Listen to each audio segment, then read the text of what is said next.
તપની અંદર અને તપ જો ખરેખર કરુણાભાવ સાથે કરે ને તો ક્રોધ ના આવે. ભગવાનને બહુ ગુસ્સો આવતો હતો. પેલો સંગમ ગોચરી અનિશ્ચનીય કરી નાખતો તો, ખપે ને એવી કરી નાખતો તો. 6 મહિના સુધી પાછળ ફર્યો. કેવો ગુસ્સો આવે. મેં એનું શું બગાડ્યું? ગુસ્સો આવે કે ના આવે તમને? તમે બેસણું કરવા બેઠા હો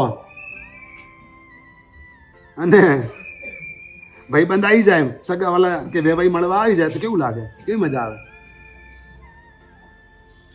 અઠ્ઠમ કર્યો છે, ત્રીજી બારી છે અને એ પાણું કરાવવા આવી જાય કે કરવા આવે શી ખબર. તમારે તો પાછા બાજુમાં બેહાડવા પડે ને.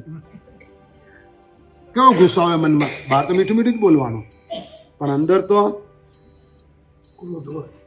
એટલે તપમાં ક્રોધ કરવો નહીં.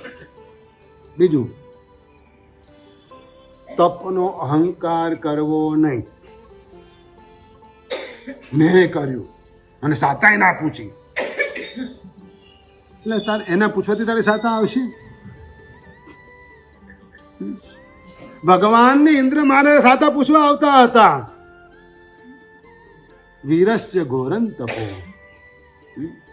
24 તીર્થંકર પરમાત્મામાં ભગવાન મહાવીરના તપને ઘોર તપ કહેવામાં આવ્યો. વીરસ્ય ઘોરન તપો. કારણ 12.5 વર્ષ જેને ઉત્તમ વીરજી ભૂમિ ન ઠાયા હો. ઘોર તપે કેવળ લે તેના પદ્મ વિજય ન મેં પાયા હો. તપસ્યા કરતા કરતા હો કે ડંકા. આ તમારા માટે બોલ્યો હવે હું. તમે કરશો તો પછી અમે આવું ગાઈશું. છેલ્લી લીટી તમારા માટે છે. કોને માટે? છેલ્લી લીટી તમારા માટે. કે તપસ બોલો તો ખરા. હવે બોલવામાં શું જાય? ગાવું તો ખરા. તપસ્યા કરતા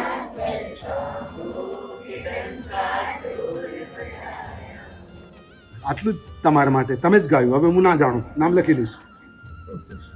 હા, ભાગ્યશાળી. તપની અંદર અહંકાર ન કરો.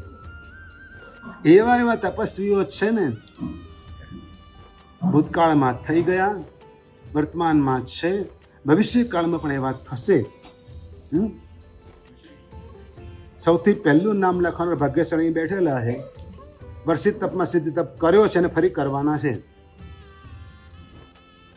વર્ષિત તપમાં સિદ્ધિ તપ પહેલા કરી ચૂક્યા છે અને ફરી પણ વર્ષિત તપમાં સિદ્ધિ તપ આ વખતે પણ કરવાના છે. એટલે વર્ષિત તપ વાળા બધા સાવધાન.